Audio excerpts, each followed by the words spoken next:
Boa tarde. Hoje vamos falar um pouquinho sobre a doença de Alzheimer e a doença de Parkinson. O grupo é composto por mim, Jéssica de Oliveira, Ingrid Agostini, Lohane Gomes, Natália Fassarella, Emanuele Ambrosini e Mariana Faria. Bom, a doença de Alzheimer ela é uma desordem neurodegenerativa progressiva caracterizada pela deteriorização de funções cognitivas múltiplas, como a aprendizagem, a concentração e a memória. Essa doença começa com a perda suave de memória e conduz a uma diminuição na capacidade para trabalhar independente e executar tarefas diárias.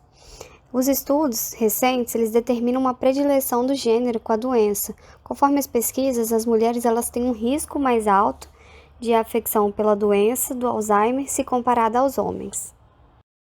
A avaliação neuropsicológica ela pode caracterizar alterações cognitivas, comportamentais e funcionais.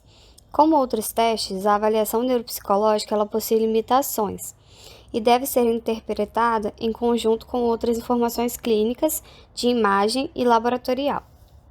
Os resultados da avaliação neuropsicológica eles devem ser considerados no contexto da idade, educação, status socioeconômico e base cultural do paciente, pois podem afetar o desempenho.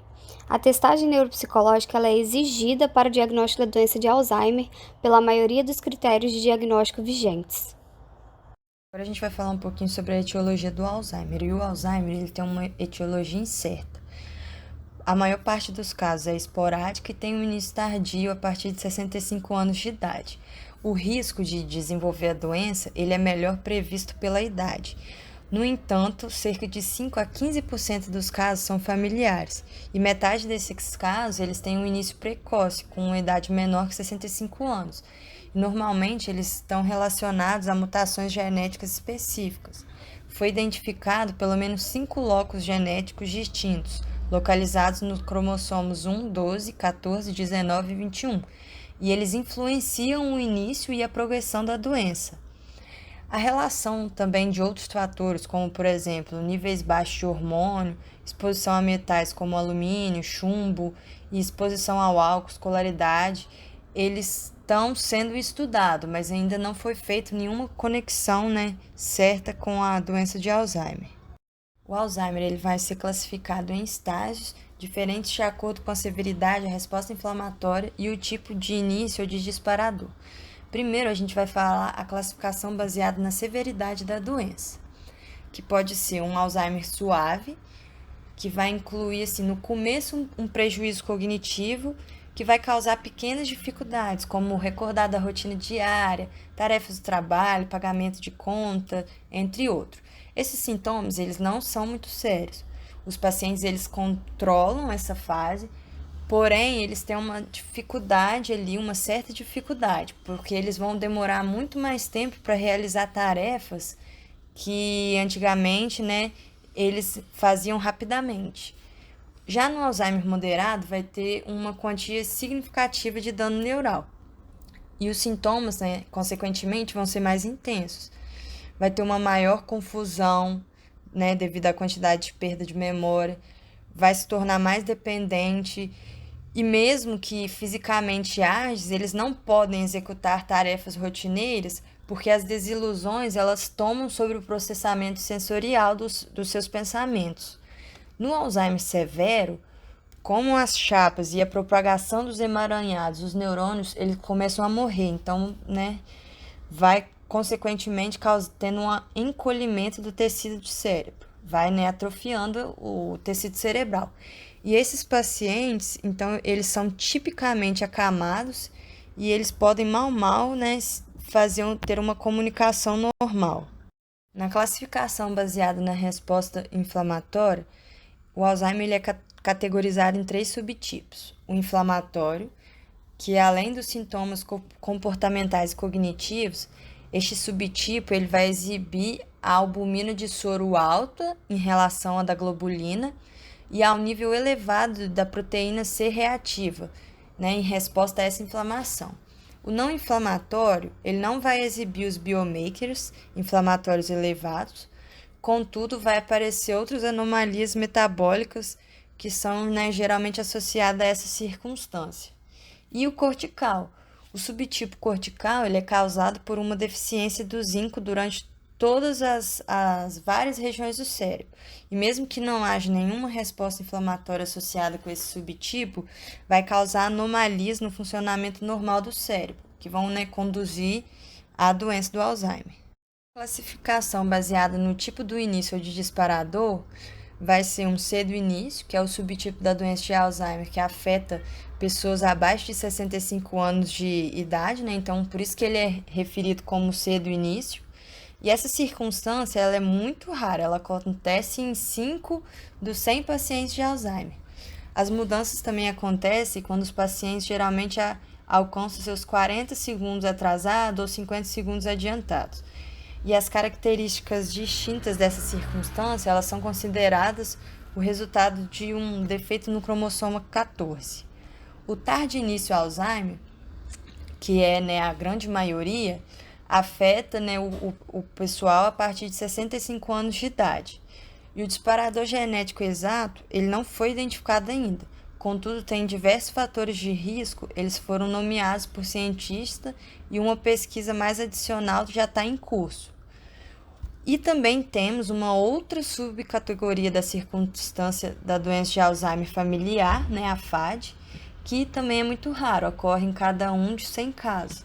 E uma pessoa ela somente pode ser diagnosticada como passageira quando ocorre um teste padrão específico da doença. E é categorizado por vários membros da família. E aí, então, o risco da pessoa desenvolver o Alzheimer, ele acaba podendo ser previsto. Manifestações sistêmicas.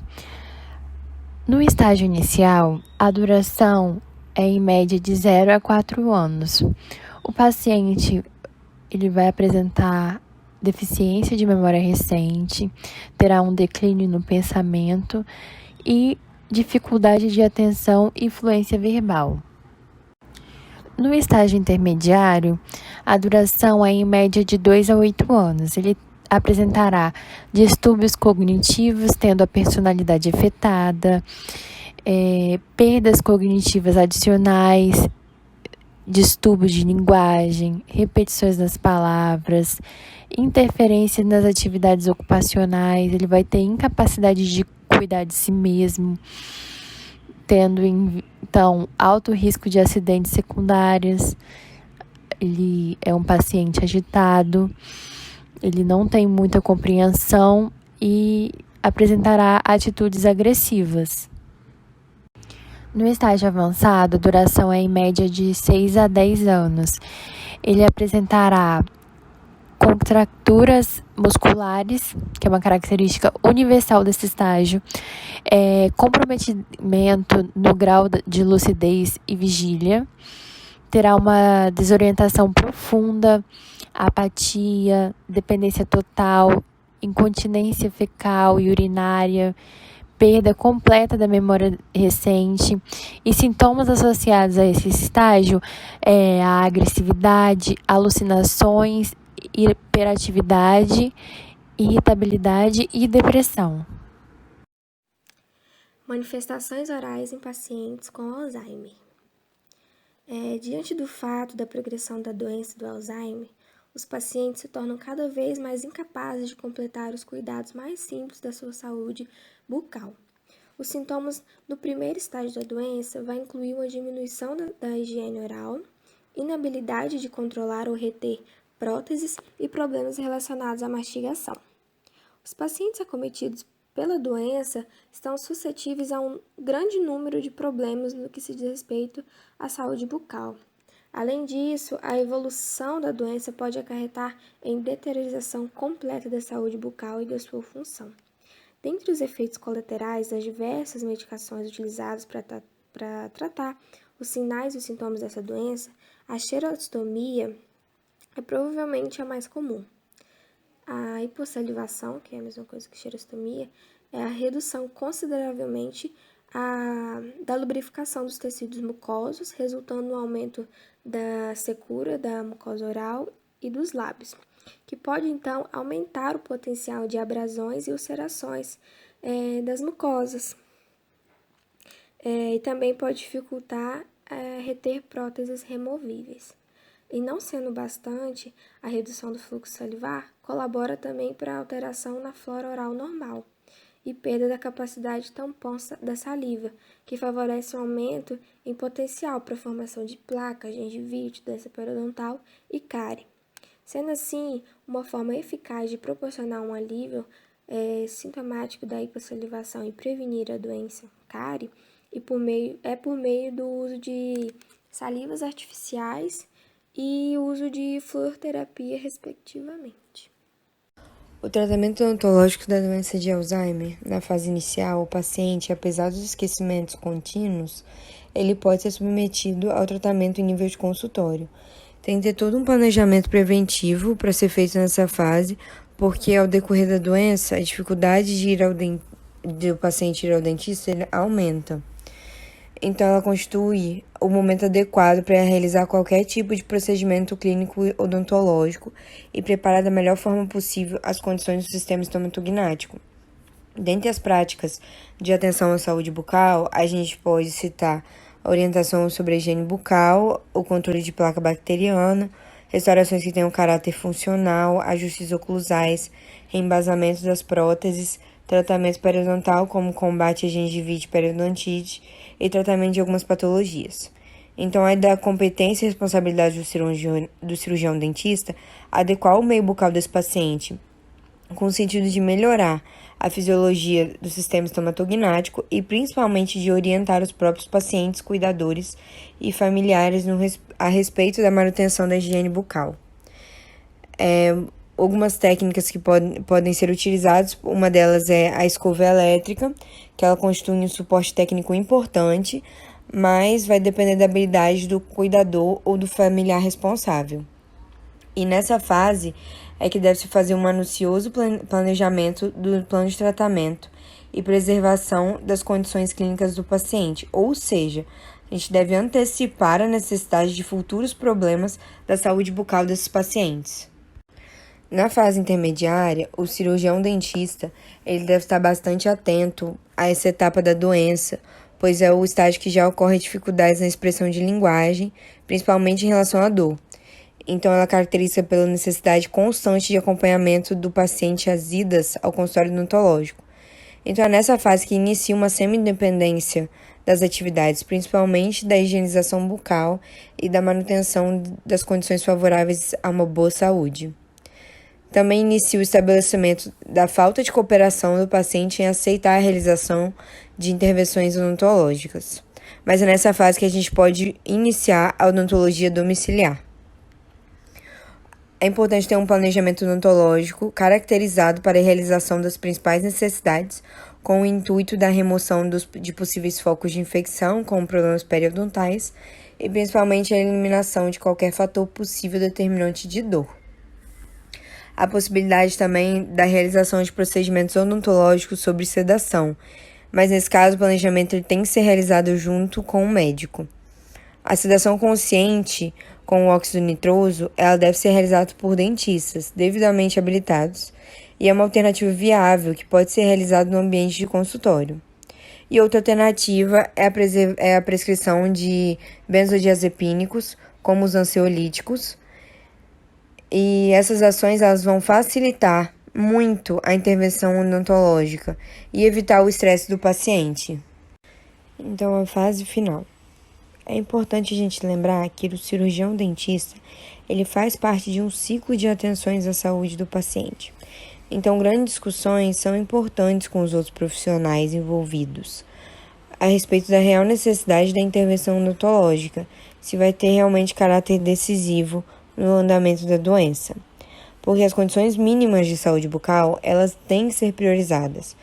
Lembra que existe a relação dos focos de infecção dentária e uma repercussão na saúde geral.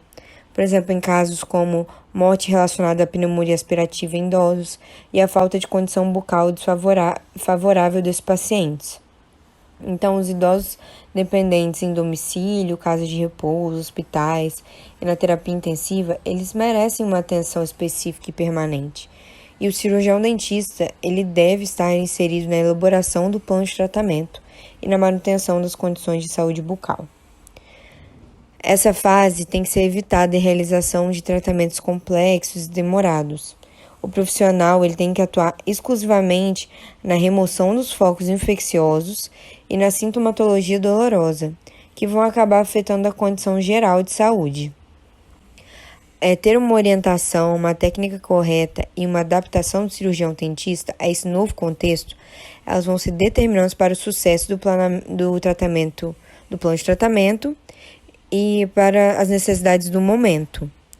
Então, a gente pode usar expansores bucais, abridores de boca, instrumentais adequados e iluminação direta para auxiliar nos procedimentos clínicos. É importante o profissional estar regularmente nas ações clínicas e nas decisões para a melhoria do paciente, preservando sempre a integridade e proporcionando um melhor conforto e bem-estar. Agora vamos falar um pouco sobre o Parkinson. O parkinsonismo ele é definido como uma vasta categoria de doenças que apresentam diminuição da neurotransmissão dopaminérgica nos gânglios da base, estando essas classificadas em parkinsonismo primário, secundário, plus e heredodegenerativas. A doença de Parkinson ela foi descrita pela primeira vez em 1817 pelo médico inglês James Parkinson, com o nome de paralisia agitante. Ela é uma doença degenerativa e crônica, que tem a sua patogenia no sistema nervoso central envolvendo os gânglios da base. Ela é causada pela deficiência da dopamina no neurotransmissor na via nigroestriatal e cortical. Isso interfere principalmente no sistema motor. Bom, essa doença ela é caracterizada por alterar os movimentos, provocando tremor, rigidez dos músculos, lentificação dos movimentos e desequilíbrio. Essa doença ela acontece geralmente com pessoas acima dos 50 anos, mas ela também pode acontecer de forma precoce em alguns casos, e para controlar os sintomas, normalmente são utilizados medicamentos como a levodopa, que ajudam a repor a dopamina e outras substâncias necessárias para a estimulação nervosa e controle dos movimentos. Alguns dos sinais dessa doença estão caracterizados nesse quadro ao lado. E, para diagnosticar a doença de Parkinson, o neurologista ou geriatra, eles vão avaliar a presença desses sinais e sintomas que estavam na tabela do slide anterior. E através da história do paciente também e do exame físico, sendo necessário que pelo menos 3 daqueles sintomas que já foram falados anteriormente, eles estejam presentes. Além disso, outros sintomas que são muito presentes nessa doença são diminuição das expressões do rosto, dificuldade para falar, com voz rouca ou arrastada, diminuição do piscar dos olhos, alterações do sono, engasgos e dificuldades para engolir alimentos, dermatite na pele, dificuldade para sentir cheiro, intestino preso e depressão. O médico ele também pode solicitar outros exames para descartar outras causas de alteração dos movimentos, que podem confundir com o Parkinson, que são tremor essencial, sequela de AVC, tumor, sífilis avançada, paralisia supranuclear progressiva ou até mesmo o uso de alguns remédios, como o haloperidol, por exemplo. A maioria dos casos de doença de Parkinson, eles não têm uma causa definida, sendo diagnosticados então como uma doença idiopática. No entanto, os pacientes que possuem parentes de primeiro grau, eles têm 2 a 3 vezes mais chances de desenvolver a doença de Parkinson. E a primeira menção sobre essa participação da genética, ela foi feita em 1893 por Gowers, que observou que 15% dos pacientes que tinham familiares com tremor isolado ou parkinsonismo também desenvolveram a doença.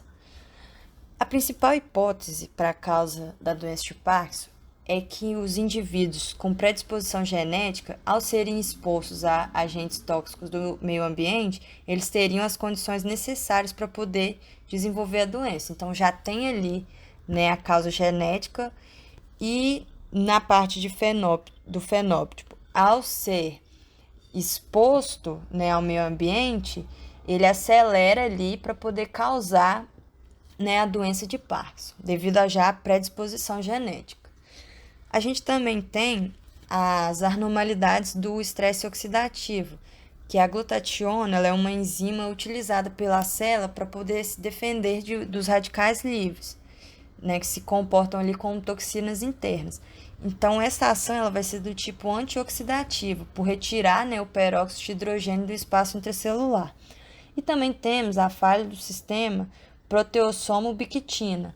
Esses proteossomos eles são grandes complexos proteicos intracelulares e eles têm a função de degradar proteínas desnecessárias ou destruídas. E ainda eles atuam na concentração de alguns tipos de proteína.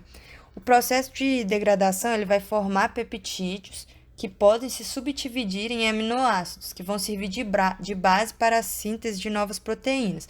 E uma vez ali degradadas, as proteínas formam uma pequena proteína, que é a ubiquitina.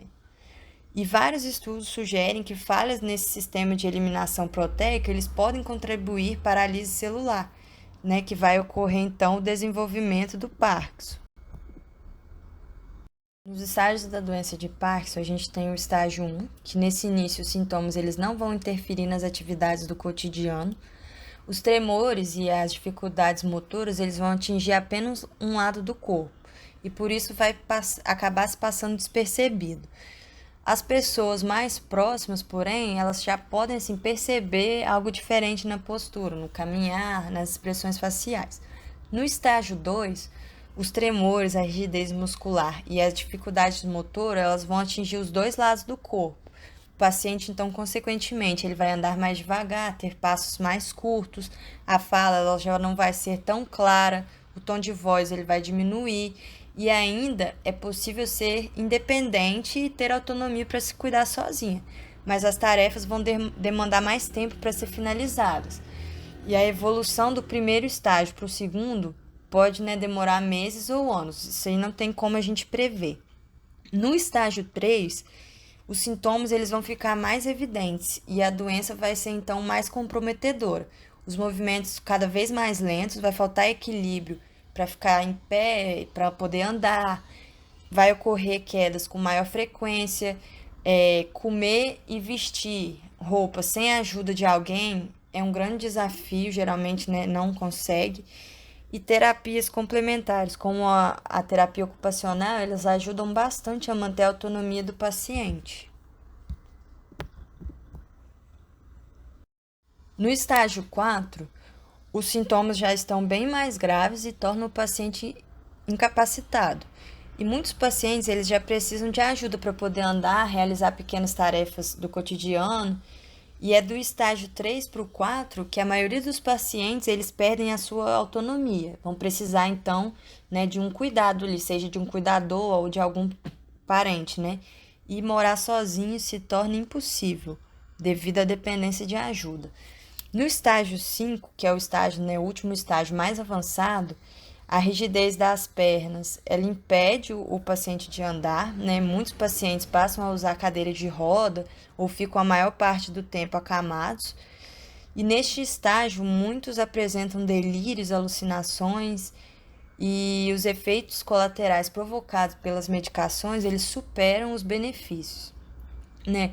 A escala de Hawley e Earhart, ela vai se basear principalmente nos sintomas motoros. Como a doença do Parkinson ela também provoca uma série de sintomas não motores, os médicos usam a escala unificada de avaliação da doença de Parkinson para poder classificar as dificuldades cognitivas, que podem comprometer e dificultar não só as, né, dificuldades cotidianas, mas também o próprio tratamento. Manifestações sistêmicas da doença de Parkinson. A doença de Parkinson ela é considerada uma doença essencialmente motora, caracterizada por tremor de repouso, sendo o tremor das mãos o mais comum.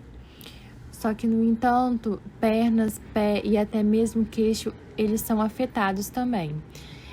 Vai apresentar rigidez, déficits no equilíbrio e na marcha, lentidão e redução na amplitude dos movimentos, como, por exemplo, andar e piscar com dificuldade de iniciá-los, e também distúrbios posturais. A doença de Parkinson, ela pode ser responsável por outras manifestações sistêmicas associadas e nas funções autônomas, Pode-se dividir as manifestações não motoras da doença de Parkinson em autonômica, como, por exemplo, obstipação intestinal, hipotensão ortostática. Também em alterações sensoriais, como dores de diversos tipos. Também pode ser dividida em neuropsiquiátricas, como, por exemplo, demência e depressão, e também tem o distúrbio do sono. Dentre as alterações cognitivas presentes na doença de Parkinson, a demência associada à doença de Parkinson é a manifestação mais grave. Distúrbios visoespaciais e lentificação de processos decisivos são alterações cognitivas isoladas que podem surgir precocemente na evolução da doença de Parkinson, sem que representem a instalação de um quadro demencial. A depressão, ela é sem dúvida o distúrbio neuropsiquiatra mais comum na doença de Parkinson. Ela é caracterizada pelo alto nível de ansiedade, pessimismo sobre o futuro, tristeza, irritabilidade, preocupação excessiva com a saúde, ideação suicida, porém com baixa incidência de suicídio, Uma falta relativa de alucinações, ideias delirantes, sentimentos de culpa e autocrítica. Manifestações disfágicas, elas podem provir de sintomas motores característicos da doença de Parkinson.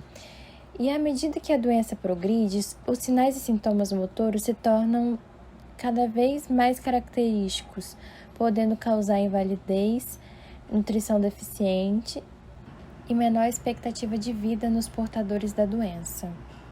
Manifestações orais em pacientes com Parkinson. A disfagia, elas são alterações na deglutição. Quando o indivíduo tem dificuldade em comer e deglutir, a saúde oral e sistêmica pode ficar alterada, principalmente quando afeta a tomada do medicamento do paciente.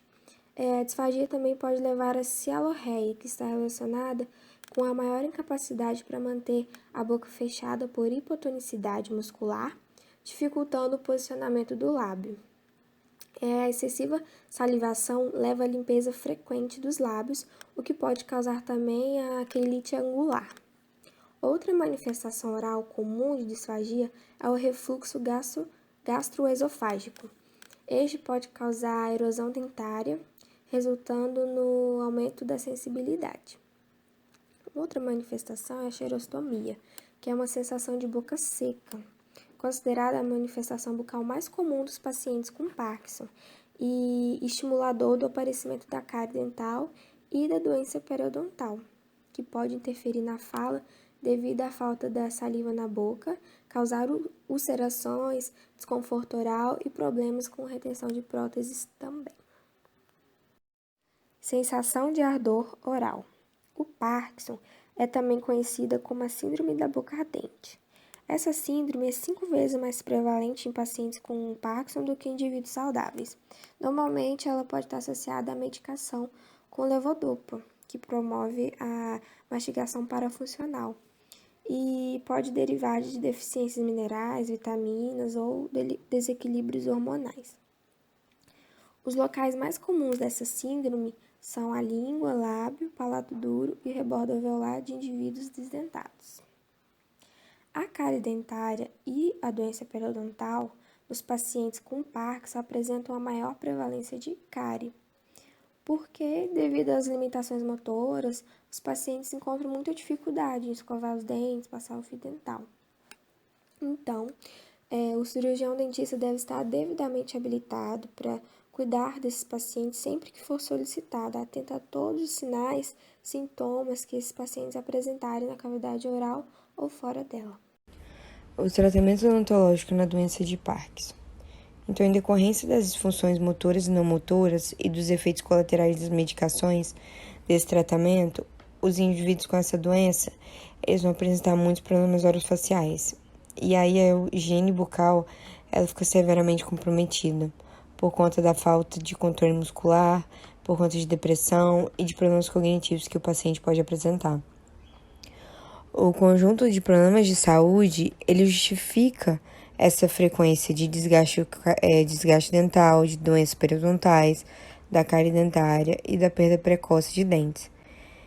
Então, a condição de saúde bucal desfavorável, ela vai sugerir uma maior necessidade de tratamentos odontológicos invasivos. Desde a primeira consulta, o objetivo do tratamento vai ser manter a qualidade de vida, a independência e a autoestima do paciente.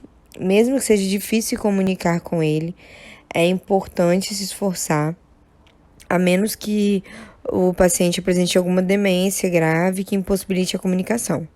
Tirando isso, é sempre importante tentar se comunicar com o paciente. Então, a partir disso, uma anamnese tem que ser feita bem detalhada, de forma que vai reconhecer todas as limitações físicas e psicológicas, a história médica, as medicações são utilizadas, o melhor horário do dia para atender e as atividades realizadas diariamente. E com isso, tratar um plano de tratamento individualizado, de acordo com a necessidade do indivíduo. As sessões de atendimento elas têm que ser breves e confortáveis, de forma a diminuir o estresse e o efeito do aumento dos tremores. Lembrar sempre também de aferir os sinais vitais, a pressão arterial, o pulso e a respiração, todas as vezes. E as visitas dos dentistas, elas têm que ser feitas no melhor horário para o paciente, que normalmente é recomendado de 60 a 90 minutos depois da ingestão do medicamento, já que nesse período os tremores vão ser menores, o grau de atenção do paciente vai ser maior e também a cooperação do mesmo. Não é recomendada a inclinação da cadeira em 45 graus, devido ao problema de deglutição apresentados por esses pacientes. E lembrar sempre, quando terminar o tratamento, levantar a cadeira lentamente para a posição vertical para evitar a queda da pressão arterial.